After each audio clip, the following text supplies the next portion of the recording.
keadaan sehat walafiat dan tetap semangat untuk kita mengikuti pelajaran pada hari ini.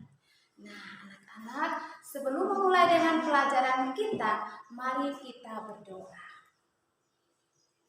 Dalam nama Bapa dan Putra dan Roh Kudus. Amin.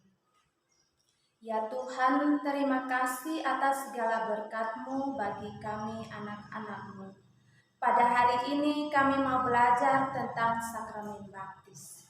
Bukalah hati dan pikiran kami agar kami mampu melihat betapa besar-Mu, karya-Mu bagi kami anak-anak melalui sakramen baptis. Semuanya ini kami mohon dengan pengantaraan Kristus Tuhan kami. Amin. Dalam nama Bapa dan Putra dan Roh Kudus. Amin. Nah, anak-anak, hari ini kita akan belajar tentang sakramen baptis. Dan adapun tujuan pembelajaran kita pada hari ini. Yang pertama, agar anak-anak dapat menceritakan pengalaman pribadi dalam menyambut kelahiran anak.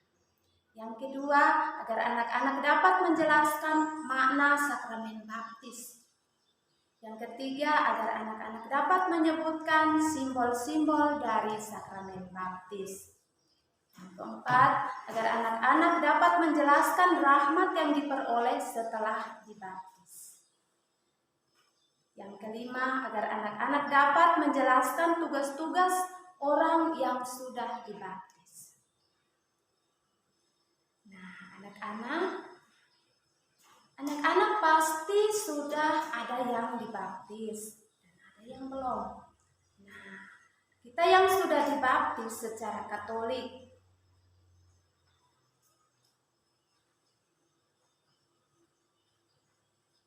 kita masing-masing memiliki nama baptis. Misalnya, nama baptis itu kita ambil dari Santa dan Santo pelindung.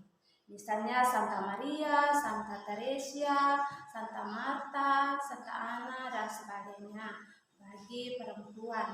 Kemudian yang laki-laki harus memilih dari nama Santo.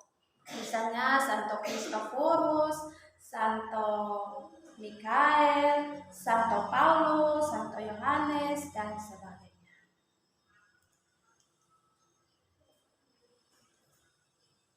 Nah, anak-anak terkasih, ada sebuah video. Mari kita menyimak video ini dengan baik.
Nah, anak-anak, setelah menyimak video tadi, ada peristiwa yang terjadi, yaitu peristiwa pembaptisan.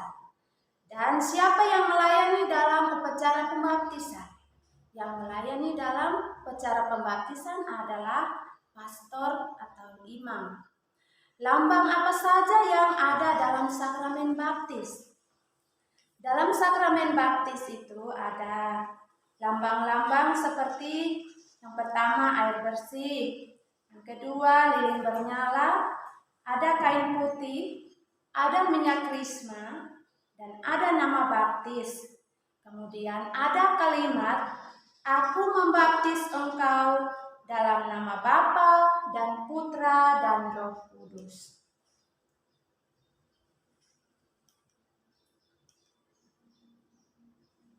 Nah, anak-anak terkasih, sekarang marilah kita mendalami pesan kitab suci.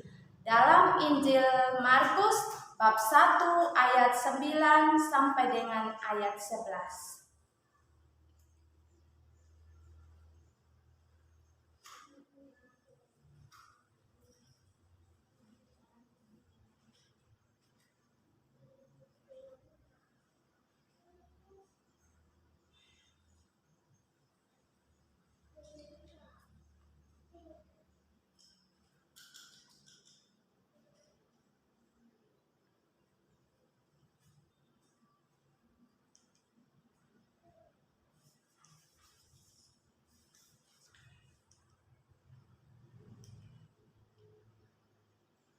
Nah, anak-anak terkasih, setelah membacakan kitab suci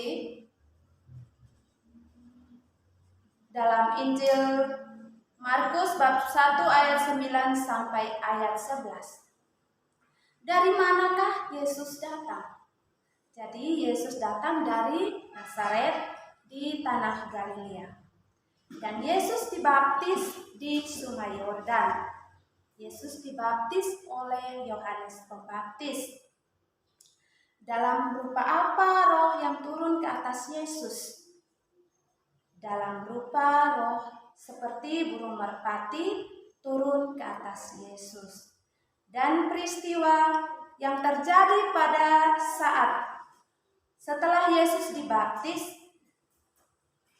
ia keluar dari air, ia melihat langit terkoyak, dan roh seperti burung merpati turun ke atasnya.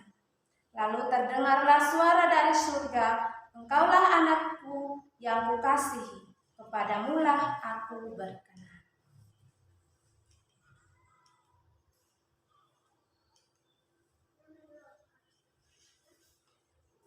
Nah, anak-anak, jadi baptis adalah tanda atau sarana keselamatan Allah kepada manusia. Sakramen baptis adalah sakramen yang pertama diterima seseorang untuk menjadi anggota gereja Katolik. Rahmat sakramen baptis bagi orang yang telah dibaptis antara lain, yang pertama, mendapat pengampunan dari dosa asal dan segala dosa pribadi. Yang kedua, menjadi ciptaan baru. Yang ketiga, kita diterima menjadi anggota gereja Katolik. Dan kita dilahirkan kembali menjadi anak-anak Allah. Sebagai anak Allah, orang yang dibaptis dapat memanggil Allah sebagai Bapa. Adapun tugas orang yang menerima sakramen baptis, yaitu membangun dunia menjadi lebih baik, hidup sesuai dengan perintah Yesus, hidup penuh kasih pada sesama dan semua ciptaan, selalu adil, jujur, dan rajin, dan kita hanya percaya kepada Allah. Sarana sakramen baptis terdiri dari air bersih, itu lambang pembersihan, membersihkan dan menyucikan. Lilin bernyala. Lilin yang bernyala sebagai lambang terang Kristus, terang dunia seperti Yesus. Kain putih, lambang kesucian, hati yang bersih dari dosa. Dan minyak krisma sebagai lambang kehadiran Roh Kudus. Ada nama baptis sebagai lambang kesediaan menjadi pengikut Yesus, seperti santo dan santa yang namanya kita pilih. Dan yang terakhir ada kalimat, "Aku membaptis kamu dalam nama Bapa dan Putra dan Roh Kudus." Orang yang dibaptis perlu didampingi oleh Papa Mama Baptis atau disebut Papa Mama Ani, yang bertugas membimbing orang yang dibaptis untuk menjadi orang Katolik yang sejati.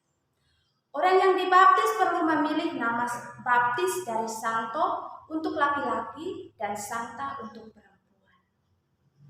Nama santo atau santa yang dipilih dijadikan contoh atau teladan hidup sebagai tanda bahwa kita sungguh bersedia mengikuti Yesus seperti santo atau santa yang dipilih.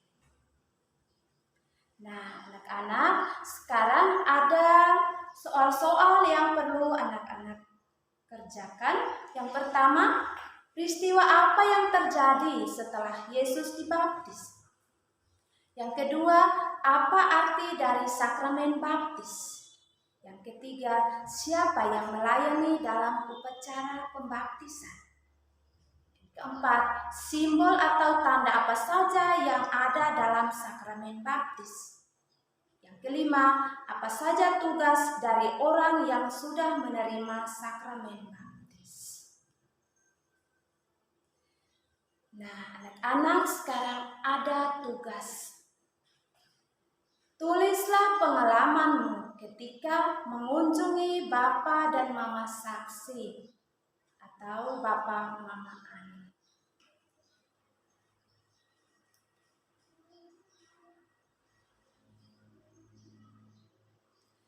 Anak-anak, sakramen baptis merupakan sakramen pertama yang kita terima.